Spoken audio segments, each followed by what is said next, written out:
Magandang hapon, ako po muli si Benison Estareja. Meron tayong update regarding pa rin sa ating monitor na si Severe Tropical Storm Opong with international name na Bualoy as of 5 p.m. araw ng Biyernes. Huli pong namataan ang sentro nitong si Bagyong Opong sa coastal waters of Santa Cruz, Occidental Mindoro kaninang alas 4 ng hapon. At sa mga sandaling ito ay nasa may Mindoro Strait na sa may Occidental Mindoro. Sa mga susunod na oras ay unti-unting pupunta na ito sa may West Philippine Sea at palayo ng ating kalupaan. Meron pa rin itong taglay na hangin sa ngayon na 110 kilometers per hour malapit sa gitna at may pagbugso hanggang 150 kilometers per hour.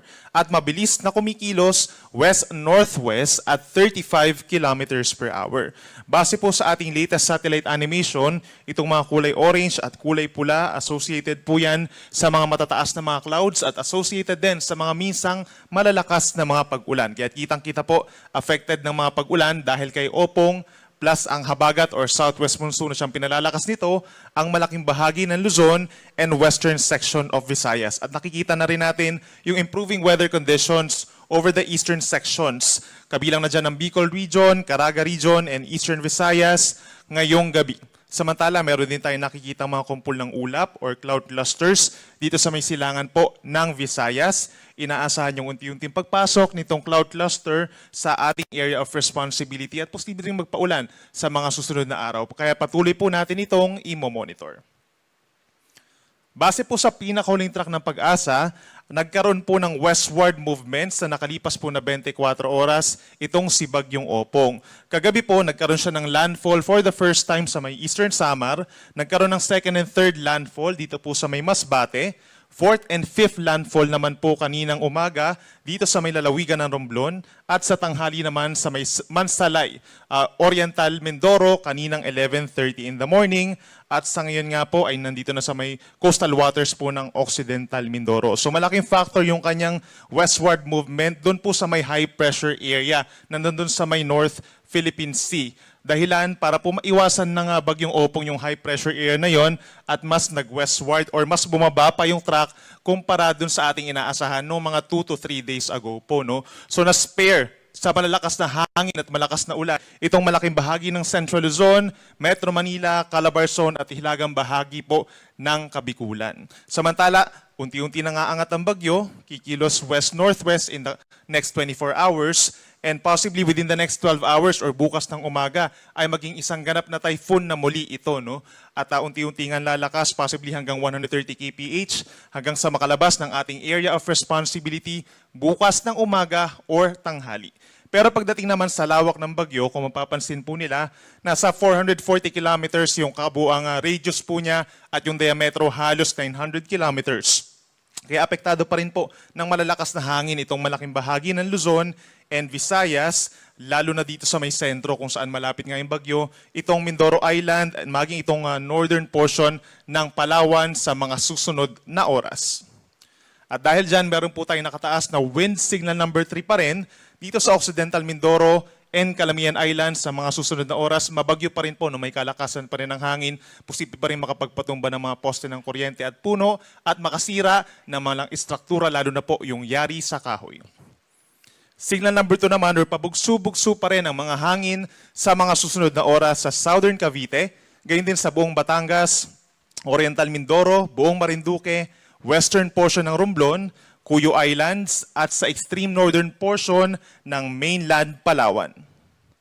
Habang meron naman tayong signal number 1 pa rin sa buong Pangasinan, southern portion of Aurora, Nueva Ecija, Tarlac, Zambales, Bataan at Pampanga.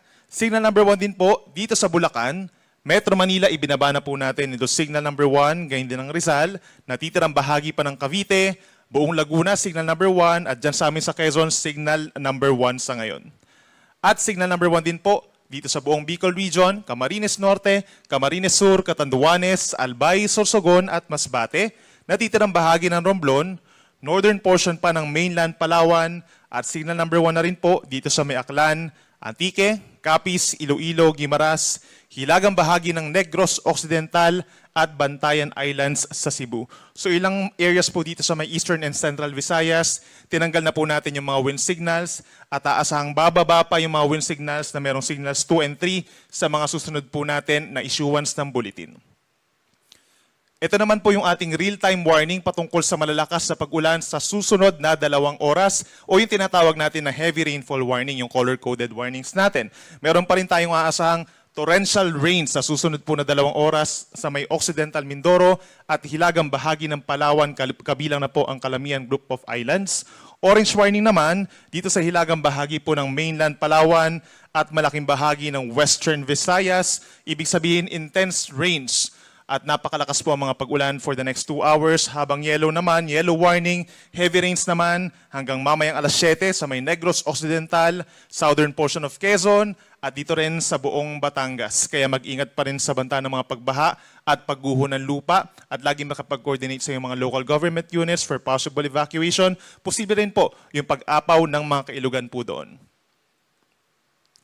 Ito naman yung isa pa nating 24-hour rainfall forecast naman po ito. In a span of 24 hours, ito yung mga posibleng magkaroon ng mga significant na ulan. Hanggang 200 millimeters o yung ganong karaming ulan, posibleng magdulot po ng mga pagbaha sa maraming lugar at pagguho din ng lupa. So hanggang bukas po yan, dito pa rin sa malaking bahagi po ng Mimaropa at magi dito rin sa lalawigan ng Antique. Habang posible rin yung 50 to 100 millimeters sa dami ng ulan hanggang bukas ng madaling araw. Isabela, Aurora, malaking bahagi ng Calabarzon, Metro Manila, Bataan, dito rin po sa may Marinduque, natitirang bahagi ng Western Visayas at Negros Island. Ito naman yung babala po sa gale warning or doon sa malayong bahagi po ng karagatan, malayo sa Pampang, no? Posible hanggang 11 meters. Imagine po yan, nasa 3 palapag na mahigit na gusali pong mga pag-alo ng aasahan. Sa mga baybayin po, malapit sa Bagyo, kabilang na ang baybayin ng Batangas, Cavite, Occidental and Oriental Mindoro, gayon din sa Romblon, Southern Coast ng Quezon, Northern Coast ng Palawan, kabilang na ang Cuyo at Calamian Islands. Ngayong gabi po yan, pero eventually po bukas, sa paglayo ng Bagyo, mababawasan yung taas ng mga pag-alon. Habang posible pa rin po, mamayang gabi hanggang 4.5 meters o nasa 1.5 palapag ng gusaling mga pag-alon. Dito po sa baybayin ng Zambales, Bataan, maging dito rin sa Metro Manila tonight, Northern Coast of Quezon, kabilang ang Polillo Islands, baybayin ng Catanduanes, Camarines Norte, Northern Camarines Sur, buong Masbate, kabilang ang Ticao and Burias Islands, at sa mga baybayin pa rin ng Aklan, Capiz, and Antique, dahil pa rin sa epekto ng bagyong Opong, at ng hanging habagat. At kung pag-uusapan naman po natin ay yung mismong coastal communities, no? Hindi po ito yung sa malayong parte ng karagatan. Ito yung malapit na sa ating karagatan, storm surge warning or daluyong ng bagyo. Posible po ang hanggang 3 metro dito sa western portion ng Aklan or western coast, northern coast of Antique, buong Batangas, Marinduque, Occidental at Oriental Mindoro hanggang 3 metro sa mga susunod na oras, Romblon at Calamian Group of Islands sa Northern Palawan. At posible rin po ang 1 hanggang 2 metrong mga daluyong dito po sa Aklan, natitirang bahagi ng Antique, maging sa may Batangas and Bataan, Cavite, Masbate, Metro Manila, at dito rin po sa ilang bahagi pa ng Northern Palawan, southern portion or southern coast of Quezon, at timog na baybayin po ng Pampanga at Bulacan. So lagi makapag-coordinate sa inyong mga local government units for possible evacuation kung kayo po ay nakatira sa mga coastal areas. Aasahan din po ang mga pagbugso pa ng hangin hanggang bukas, epekto nitong si Bagyong Opong plus the southwest monsoon. Luzon, Visayas, Zamboanga del Norte, Misamis Occidental and Misamis Oriental, Camiguin, Caraga Region and Davao Region, meron pa rin pabugso-bugso ng hangin at mostly galing na po ito kaya habagat at ay kay Bagyong Opong po. And then by tomorrow, buong Luzon and Western Visayas, meron pa rin pagbugso ng hangin, dulot na lamang ng habagat dahil nakalabas na ng ating PAR itong si Bagyong Opong.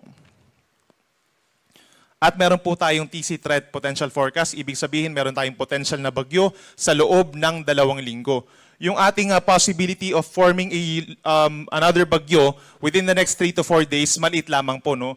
However, sa mga unang araw ng Oktubre, posibleng may babuong low pressure area sa may silangan po ng Visayas sa loob ng ating area of responsibility. And the first few days of October, kikilos po ito palapit dito sa may Luzon. Then pagsapit naman ng October 3, that's Friday, hanggang sa early next week.